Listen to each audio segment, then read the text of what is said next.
Şimdi bak bu bizim sagital kesitimiz. Ne iş yapıyor? Makine mühendisiyim. Ah Allah Allah. Sagital kesitin ne demek olduğunu. Şimdi baba, şimdi bak. Diyelim ki burnunda bir deviyasyon var. Şimdi ben burayı açtım. Ben yukarıyı açsam da bak burası dil kökümüz. Sizin burası o kadar dar tıkalı ki nefes aldığın zaman buradan geçmek zorunda.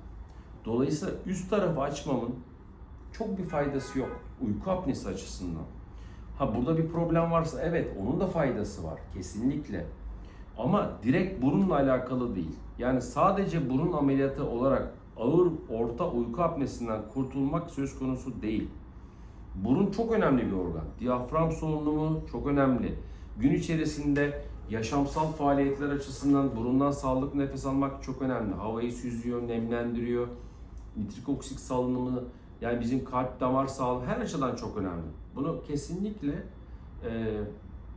es geçmiyoruz. Ama dediğim gibi horlama ve uyku apnesinin fizyolojisi, patofizyolojisi biraz daha farklı.